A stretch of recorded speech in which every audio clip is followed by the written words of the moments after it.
Hi there and welcome to the Pod, the Northwest's newest all-purpose recording studio for content creators. If you've got something to say and need a place to say it, search for podpod.uk. In all the usual social channels, give us a like and a follow and get in touch to reserve your time to create.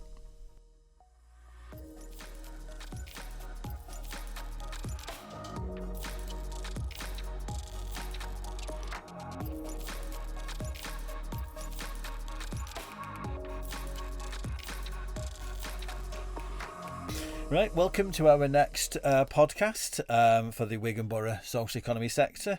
I'm David Baxter from Wigan Elite Community Charity, and today we're here to welcome Ann from Wigan Wellness Web. So do you want to introduce yourself, Ann? Yeah, I'm Ann Confrey, Wigan Wellness Web. I'm one of the founders of, we're a community group. I'm one of the founders alongside my colleague and friend Michelle Ashcroft, and we're both holistic practitioners and wellbeing. We look after, that's our business. Brilliant. As well. So what is Wigan Wellness Web? You briefly mentioned it. So what is Wigan Wellness Web and why did you create it? We're a community group. Okay. So your community group, you're not officially registered. It's a community group. We have like sort of our mission statement, and we're signed up, etc. We have our terms and conditions, but we are a community group. We're not CIC or anything at the moment. We have been chatting about it, but we were established. And you were talking beforehand about COVID and changes that it brought about. That's what helped form Wigan Wellness Web, to be honest. During COVID, a lot of people like myself and Michelle weren't able to work one-to-one with people, but we found that was precisely the time that people needed it, and people were becoming more aware of their own well-being needs and what could help them. So we were just talking together, and I think a lot of things start with a conversation, don't they?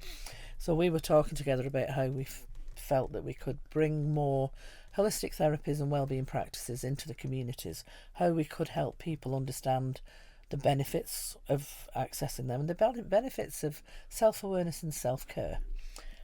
And so this is where it came from. Then we were joined by another colleague, Julie Green. Again, she's a wellbeing practitioner and a holistic therapist. So, and it was born from there. At the time, I was based in Highfield Community Centre, and I had a therapy room there. So it was useful to be able to use that room for some of the things that we were planning to do, which included hosting events. So we've been going now, is it 4 years now? 4 years? Maybe 5? 4 years. And we host accessible pamper days, like holistic therapy taster days. So that's how it started off, bringing those in. So people could try it 20 minutes for a very low cost. And they were booked up solid, like with the day they were released, like the dates were released, they were booked up. So we thought there is definitely a need for these. People want to know. But what we were getting told there was, we don't understand what it is. We've booked, but we don't understand. So what is Reiki? What is reflexology? What is mindfulness? What is meditation? What do they do? So we then began to introduce little classes, so an introductory class. But the key for us is that they're accessible, so that within people's local communities, and the other is that they are affordable. So they are a very low cost.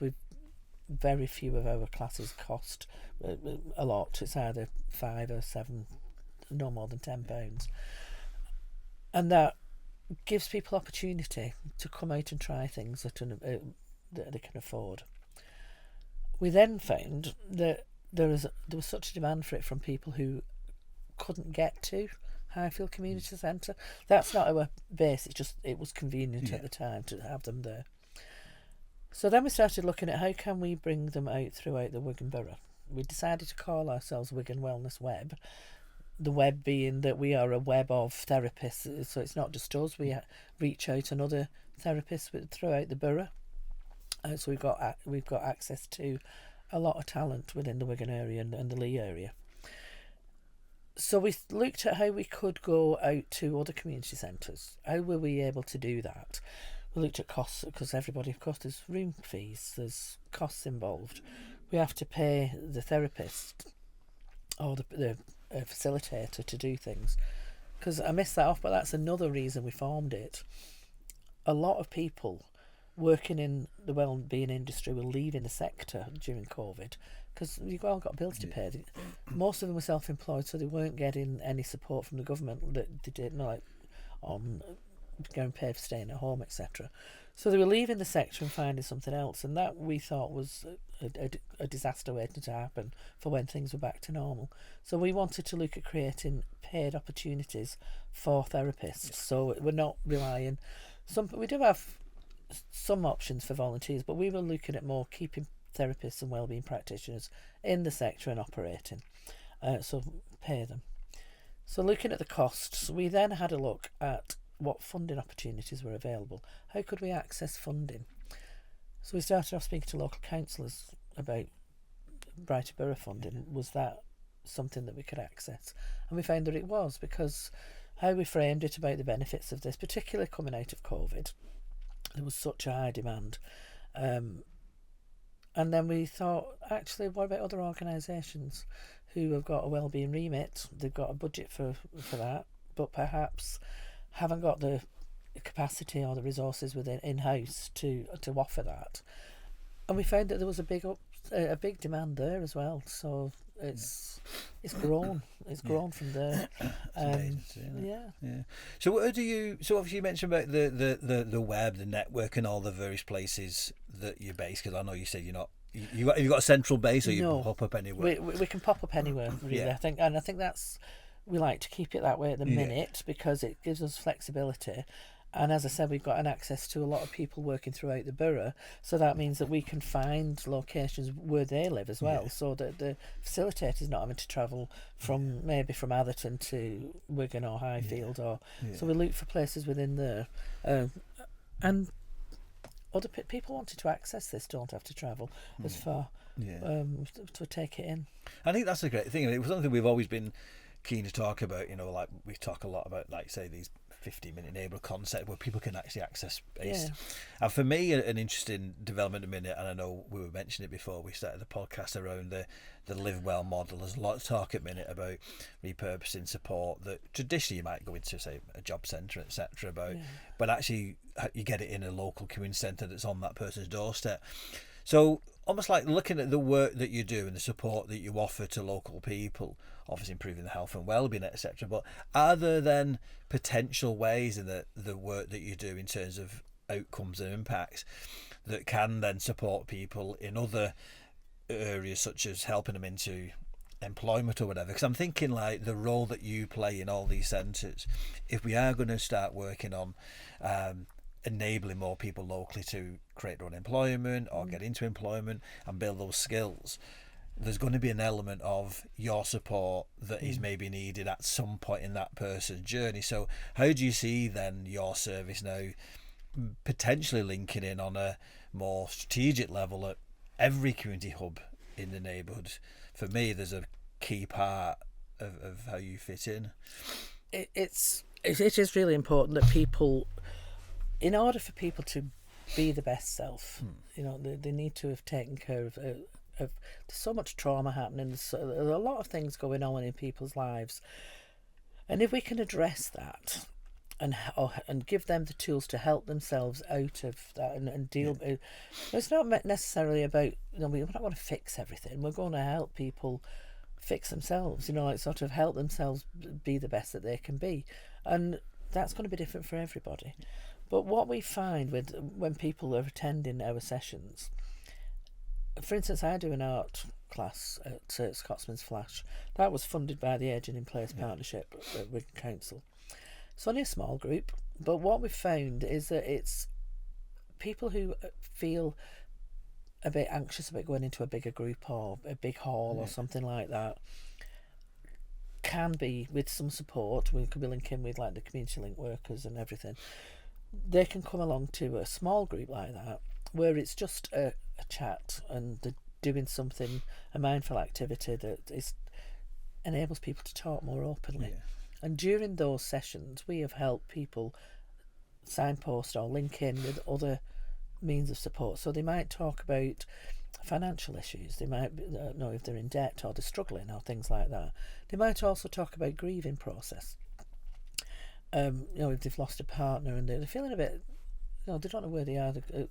And we can help them either with therapies, with some tools that can help themselves, teach them mindfulness, teach them meditation, tapping, EFT tapping is a really effective one as well. And when you're helping people help themselves, then the self-esteem grows a little bit more, because they're not relying on somebody else to do it for them. They realise they've got capacity within themselves to do that themselves. And it might only be a temporary blip for somebody, like grieving or coming out of a relationship, or children have grown up and they're feeling a bit lost. What do I do now? And with that support there, helping them look after themselves, then they can build up and be ready for that next step. And that's equally people who've been maybe out of work for a long time. Maybe they thought they could only get back into that particular sector that they've worked in. But it's about exploring what else they've got, helping them find their skills, what motivates them, what are they good at. Somebody's not done well at school, for instance, might be very, very creative. So we were talking to a company there. I mean, it's different skill sets. So it's not. It's about helping them find who they really are, but giving them the space to do that, giving them the permission to heal themselves, really, and then pick themselves up and what do I want to do? Yeah, and I think that's the great though. What's always fascinating, because you're right, we don't want these services just to be in silos all the time. Because for me, I know our support, for example, around trying to help people set up their own social economy organisation. We've always had that belief that everybody who lives in the Wigan Borough has at least that one special skill or talent.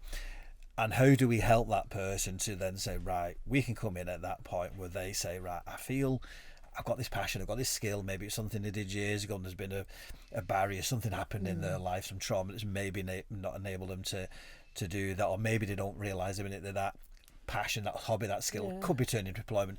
But equally, what we know is, so for example, I know some years ago we've had people coming into our building when we had groups like Misplaces and Men's Sheds and others like that. A lot were coming in who maybe have physical or injuries, for whatever reasons, and or any kind of other barriers. And I think your service, is perfect in terms of being there, like you say, to support that person, to kind of help them, like say, and then eventually by the time they come out of it, almost like as a ripple effect from your support, suddenly they'll be like, you know what, there's a passion here, there's something, and I can do. And that's where I feel, for me, the likes of your services and the services of the people who obviously support in helping people get into social economy, there's a link there. We shouldn't just be, your service is there, then there's a service collaboration is key. Partnerships, collaboration, working together. It's very much, I take it seriously. I know Michelle and Julie take it seriously, to look at what else is out there to support it, because it's holistic therapies. It's a wraparound thing. It's not just one thing, it's holistic. And so we would be working with GPs, with community link workers. We would also be working with other organisations like yourselves, like Embrace, Wigan Carers Centre, Thrive, lots of different organisations that we make sure we're aware of. I said to you earlier, I'll turn up at the opening of an envelope any minute. I always want to know what else is going on, know what other people are doing and are trying to achieve, be visible myself so that I can talk to people about what we're offering, what Wigan Wellness Web offers throughout the borough. And it's because for that reason, so when we're having these impromptu chats, or if somebody comes to us after an event or a treatment and says, I feel much better now, but they've told us that they have debt problems or they've got grieving problems, we can say to them, are you aware of this organisation, or did you know that this is happening in your area, or would you like to attend this group? So I'm not saying I know what's going on across the borough, but I know what, like, in little bits. So, and then not talking to you, you'll know somebody else and they'll know somebody else, but together we can have that full holistic wraparound service that a person needs in order to be whoever they want to be. So how did you say people get to know about your service? Did they get referred in by GPs? Is it because they know you're based in a community centre? How do they then get to know you? Lots of different ways. Now, being referred by GPs is an aspiration. That's what we would very much be like for social prescribing. Yeah. We were very lucky last year to get some money from Awards for All, and we had a programme going through at 4 different locations in the borough called Rest, Relax, Restore. Now, we did get the community link workers based at GPs we made them aware of it so that they could refer in.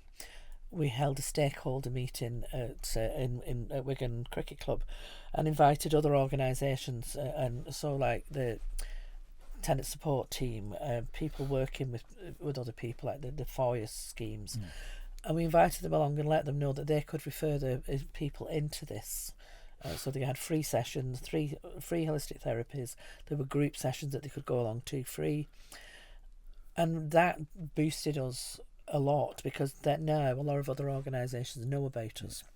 But most of our activities promoted on social media. We promote through council newsletters, other communities. We would like to have a bit more money for promotion, but it's like anything. The money we have goes on providing the services and dealing with all the administration around that. So currently, if you go along to Wigan Wellness Web, you search for that we're on Facebook, we're on Instagram, and there's something else that we're on, I can't remember. Julie will kill me because she does the social media thing. But you can definitely find us at Wigan Wellness Web on Facebook and on Instagram. Or you can contact us by email. So it's wiganwellnessweb@gmail.com, and we'll get back to you. A lot of our work is funded as well, so we'll go, I said about going into the communities.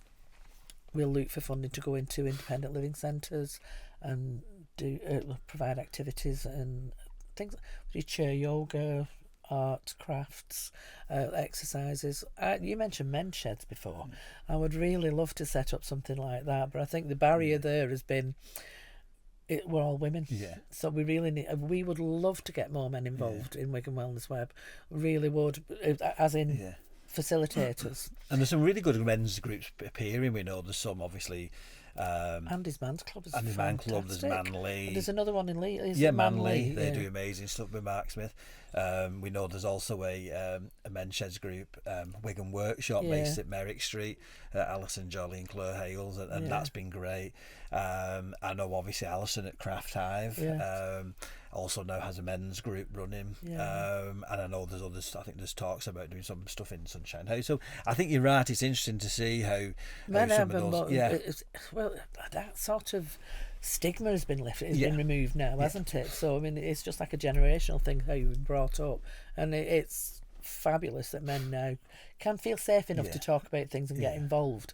We do have a lot of men attending our sessions, but facilitating that we don't, and I would love to get more men involved in doing things. You mentioned briefly before about then obviously an aspiration is NHS social prescribing. So in 12 months time, where do you kind of see that going? Because obviously we know a lot of the work in Wigan Borough is around community wealth building.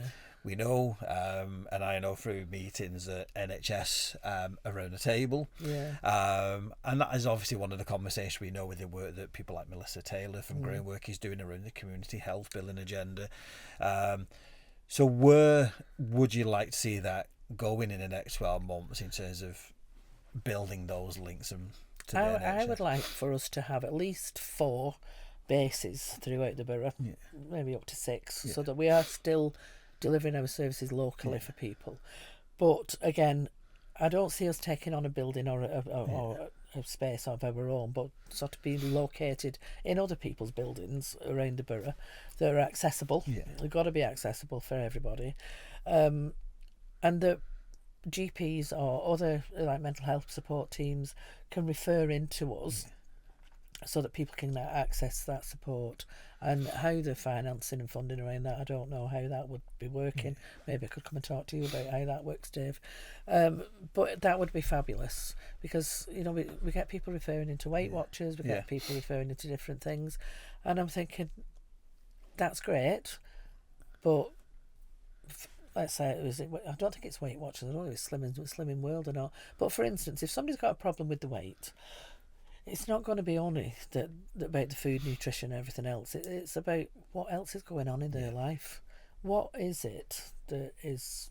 there's loads of things that can contribute to that. So it's about understanding what those are and helping them, and really just giving them permission to sort of rest. Ours is, you go into a space, particularly for the therapies, you've given yourself permission to rest for that hour, or however long it is. And you're giving yourself permission to heal during that hour. And it's surprising how fast-paced life is at the moment that we don't. We'll say we're doing mindfulness. We'll do a 10-minute podcast, a little listen to 10 minutes. Yeah. Or we'll go for a walk. I've been for a walk every day in nature, like I've dragged the dog around the lake for 10, 20 minutes. It's not enough, but an hour is you can really sink in and you can really get things going. And if people were referred from their GPs or from the mental health support team or whoever is referring them in, that social prescribing on that way, again, then it adds a bit of value to that. They think, oh, my doctor's done this on my mental health, because less and less now, thankfully, but there is still a bit of, it's all woo-woo and things like that. But it adds... But it also, if people value what they're receiving, then they'll take it on board a lot more. Yeah. I think one that a lot of groups are talking about in a minute, and I know you may have already started this, is that kind of like impact mapping, because I think that's the key thing, isn't it? For an NHS to know that we've had through some of the work we've done on the Proper Good programme, we've had the likes of Laura, who runs the Armed Forces HQ, delivers some of our social value, social impact training, to get some of the groups out there realising that, like you say, that every person who comes through your door, there's going to be X amount of other outcomes in their life, and each one of them has a cost. And if an NHS would say, wow, every time we refer into Wigan Wellness Web, we know the benefits that everybody's going to get, this is the amount of money that is going to be saved.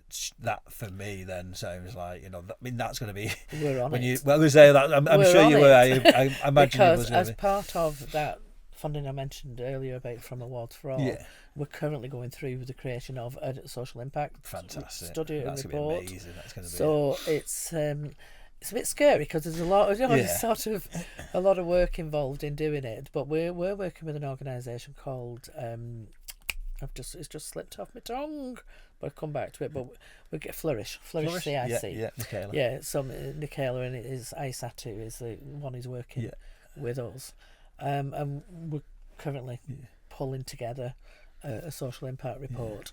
It was initially going to be just on the Rest, Relax, Restore programme, but we've looked at what else we're doing and think, if we're spending this money on a social impact report, let's bring in other things that we're doing as well, so that it's looking overall at what Wigan Wellness Web can contribute, and how much, particularly how much they can save.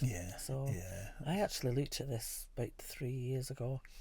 I was in conversations with contacts at NHS, but was it 3 years ago? Before it all sort of changed. They all shifted, they keep moving around, but it changed.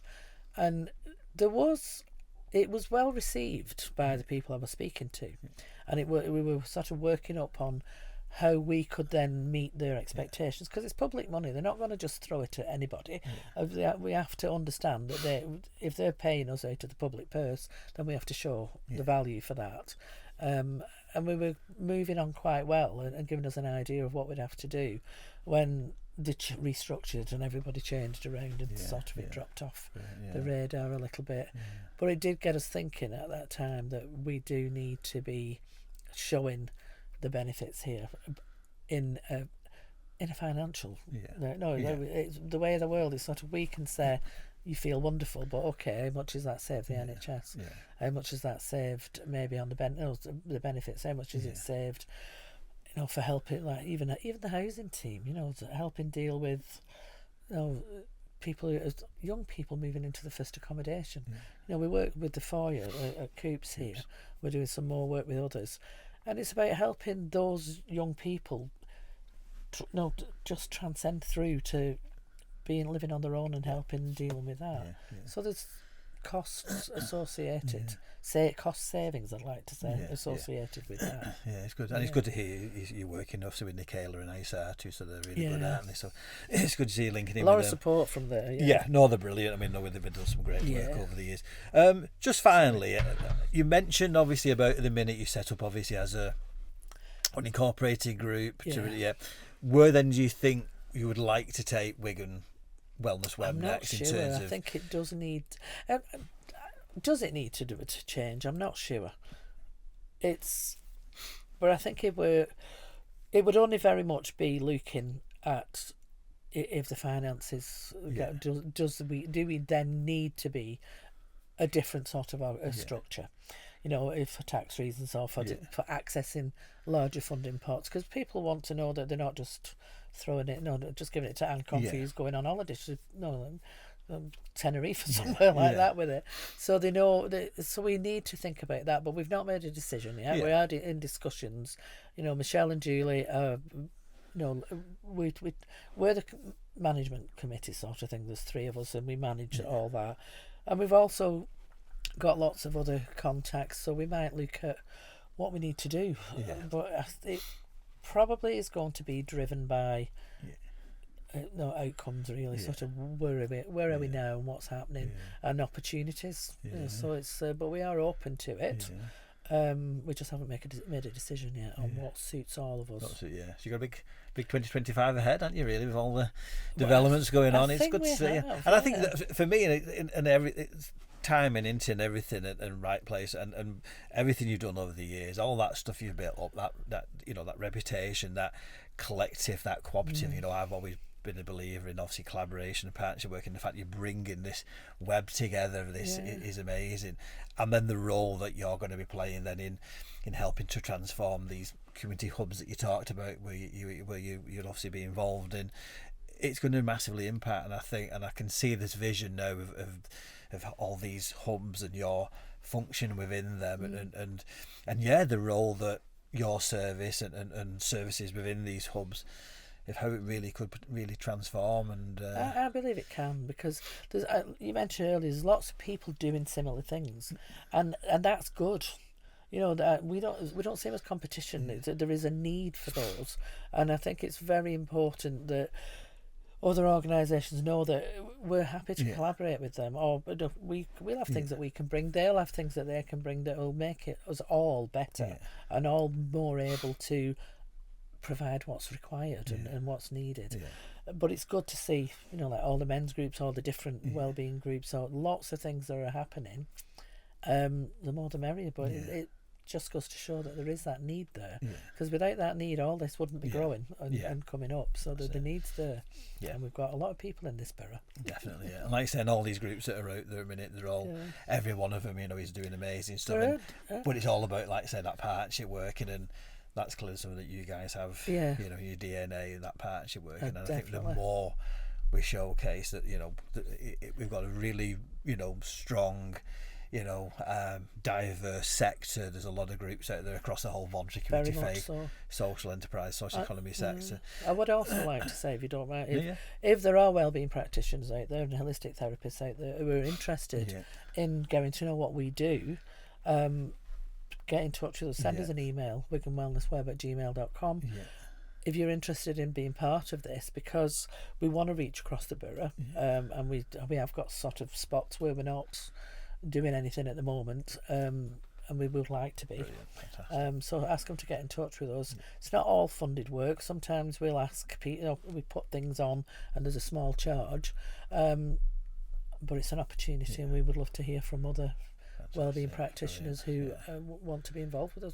Get the details out there. Brilliant. Have a look on Facebook, see what we're doing. If it gels with you, fantastic. Get in touch with me. This is going to be good, exciting, brilliant. Thanks for that, Anne. Appreciate that. Thank you for the opportunity, Dave. Right. It's been good. great. Brilliant. Cheers, Anne. Thanks.